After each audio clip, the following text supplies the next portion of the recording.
Chapter 29, the brain and the nervous system, the physiology of the nervous system.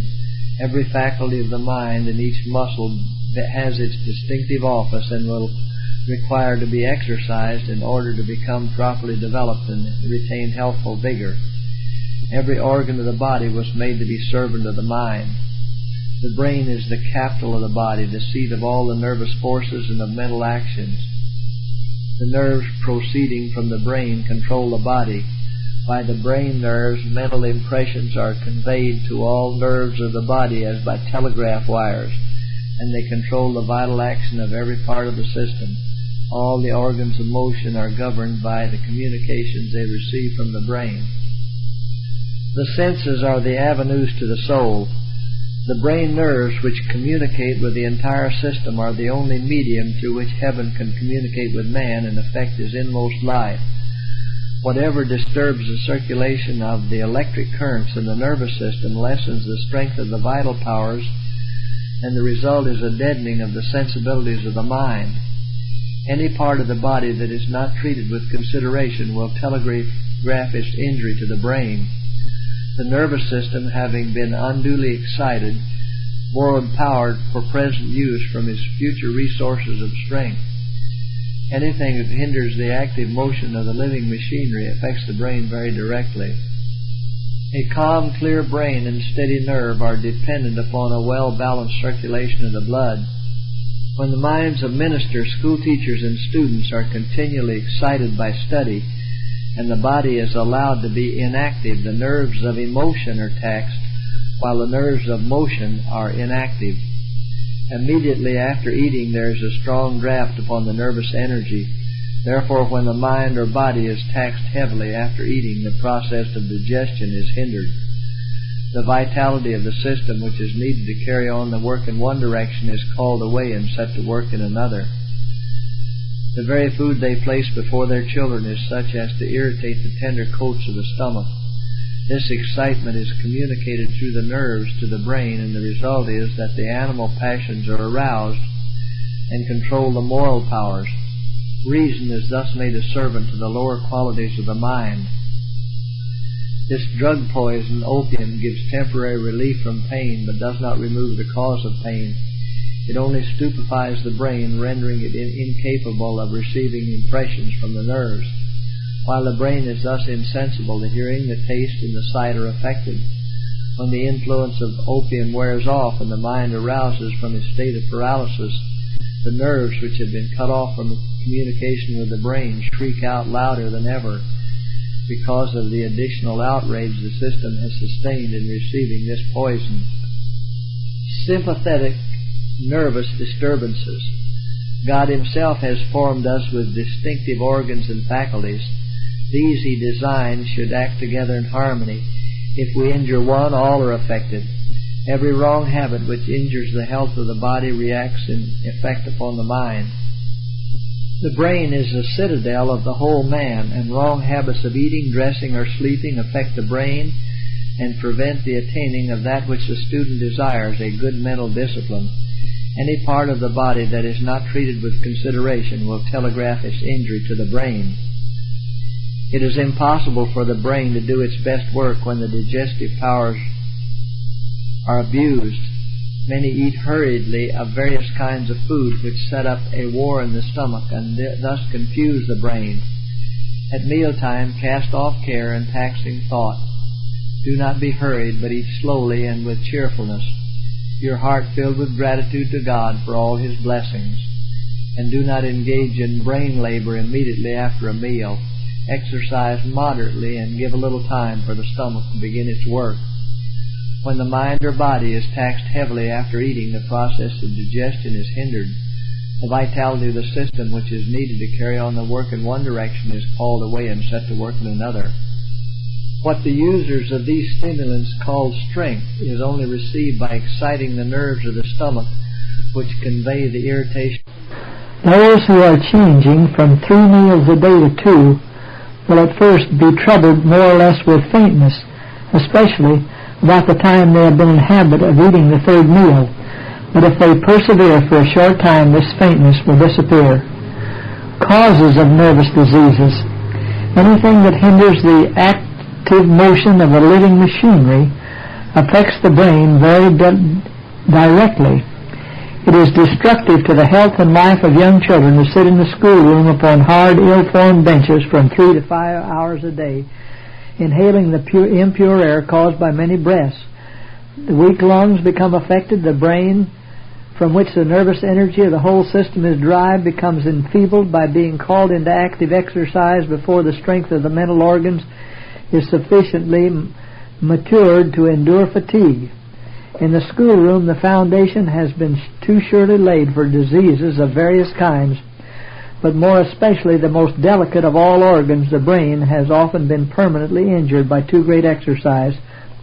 This has often caused inflammation and dropsy of the head and convulsions, with their dreaded results.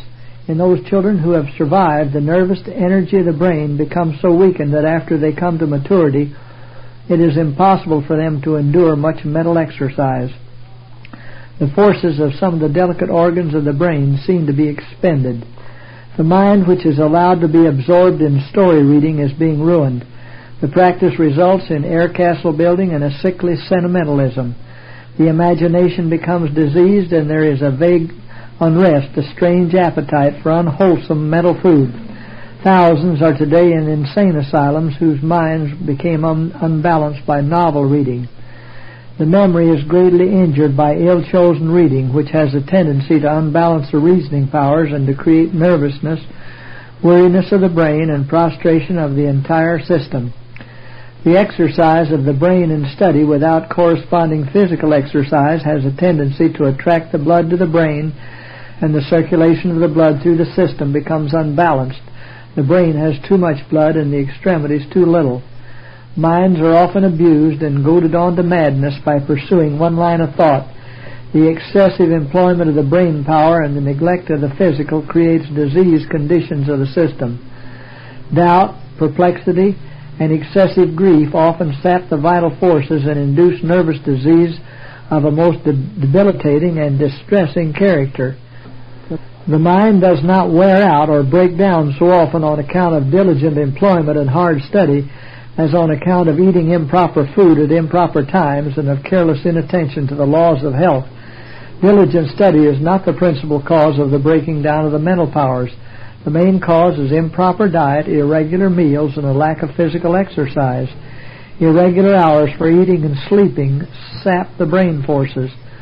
Stomach, liver, lungs, and brain are suffering for want of deep, full inspirations of air.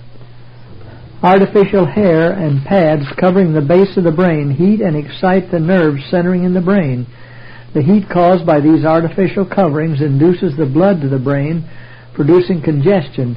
In consequence of the brain's being congested, its nerves lose their healthy action. Their limbs, as well as their arms, are left almost naked. The heart, weakened by too great labor, fails in its efforts, and the limbs become habitually cold. And the blood, which is chilled away from the extremities, is thrown back upon the lungs and brain, and inflammation and congestion of the lungs or the brain is the result. The brain is closely connected with the stomach, and its power has so often been called to aid the weakened digestive organs that it is in its turn weakened, depressed, and congested. The brain nerve energy is benumbed and almost paralyzed by overeating. Your health is greatly injured by overeating and eating at improper times. This causes a determination of the blood to the brain. The mind becomes confused, and you have not the proper control of yourself. You appear like a man whose mind is unbalanced. You make strong moves, are easily irritated, and view things in an exaggerated and perverted light. If the stomach is burdened with too much food, even of a simple character, the brain force is called to the aid of the digestive organs. There is a benumbed sensation upon the brain. It is almost impossible to keep the eyes open. The brain is almost paralyzed in consequence of the amount of food eaten. Nature bears abuse as long as she can without resisting. Then she arouses and makes a mighty effort to rid herself of the encumbrances and evil treatment she has suffered. Then come headache, chills, fever, nervousness, paralysis, and other evils too numerous to mention. Children should not be allowed to eat gross articles of food such as pork, sausage, spices, rich cakes, and pastry, for by so doing their blood becomes fevered, the nervous system unduly excited, and the morals are in danger of being affected. Some animals that are brought to the slaughter seem to realize what is to take place, and they become furious and literally mad. They are killed while in this state, and their flesh prepared for market. Their meat is poison, and has produced in those who have eaten it cramps, convulsions, apoplexy, and sudden death. The appetite for liquor is encouraged by the preparation of food with condiments and spices. These cause a feverish state of the system. The effect of such food is to cause nervousness. To a certain extent, tea produces intoxication. Tea draws upon the strength of the nerves and leaves them greatly weakened. When the system is already overtaxed and needs rest, the use of tea spurs up nature by stimulation to unwanted, unnatural action, and thereby lessens her power to perform and her ability to endure. And her powers give out long before heaven designed that they should. Tea is poisonous to the system. The second effect of tea drinking is headache, wakefulness, palpitation of the heart, indigestion, trembling of the nerves, and many other evils. The influence of coffee is in a degree the same as tea, but the effect upon the system is still worse. Its influence is exciting, and just in the degree that it elevates above par, it will exalt and bring prostration below par. The relief obtained from them, tea and coffee, is sudden, before the stomach has had time to digest them. This shows that what the users of these stimulants call strength is only received by exciting the nerves of the stomach, which convey the irritation to the brain, and this in turn is aroused to impart increased action to the heart and short-lived energy to the entire system. All this is false strength that we are worse for having. Tobacco is a poison of the most deceitful and malignant kind, having an exciting and a paralyzing influence upon the nerves. Tobacco using is a habit which frequently affects the nervous system in a more powerful manner than does the use of alcohol.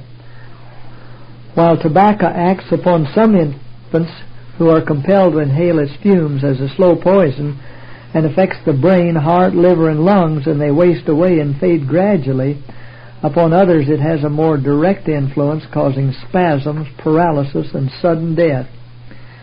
A tendency to disease of various kinds is dropsy, liver complaint, trembling nerves, and a determination of blood to the head results from the habitual use of sour cider. Some die of consumption or fall under the power of apoplexy from this cause alone. The drugs given to stupefy, whatever they may be, derange the nervous system.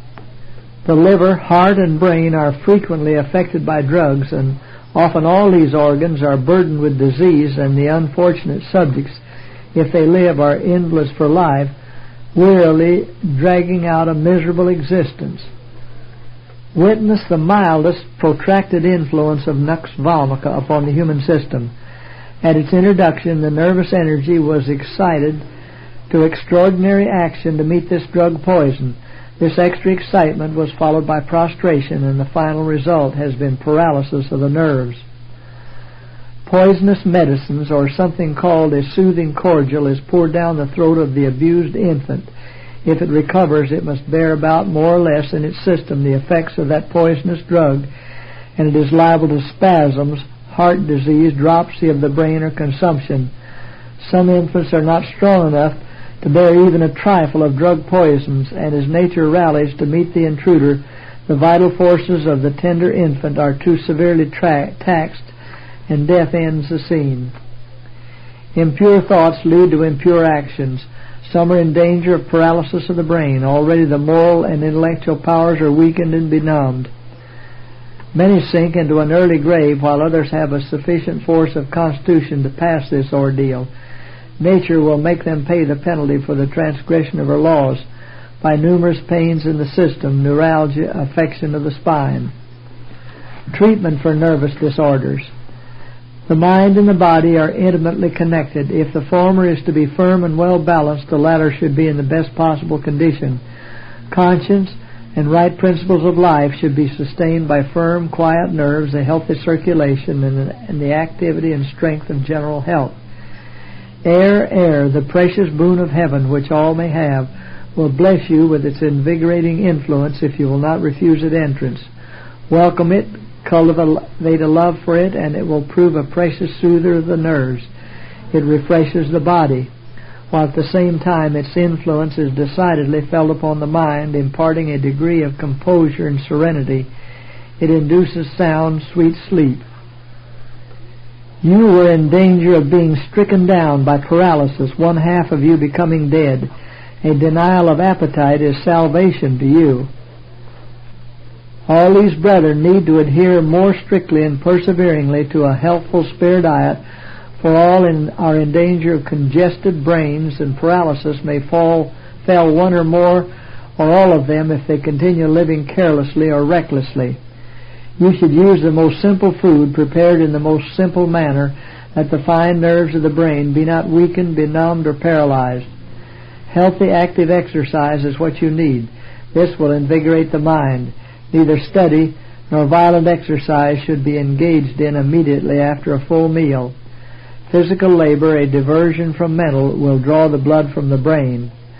Morning exercise, in walking in the free, invigorating air of heaven, is the surest safeguard against colds, coughs, congestions of the brain and lungs, and 100 other diseases. The proper exercise of mind and body will develop and strengthen all the powers. Both mind and body will be preserved and will be capable of doing a variety of work. The proper use of the physical strength as well as the mental powers will equalize the circulation of the blood and keep every organ of the living machinery in running order. Every faculty of the mind may be exercised with comparative safety if the physical powers are equally taxed and the subject of thought varied. We need a change of employment, and nature is a living, healthful teacher. The bath is a soother of the nerves. Some have a powerful will, which exercised in the right direction would be a potent means of controlling the imagination and thus resisting disease. You are capable of controlling your imagination and overcoming these nervous attacks. You have willpower, and you should bring it to your aid. Bring to your aid the power of the will, which will resist cold and will give energy to the nervous system. The consciousness of right doing is the best medicine for diseased bodies and minds. The Bible is a soother of the nerves and imparts solidity of mind and firm principles.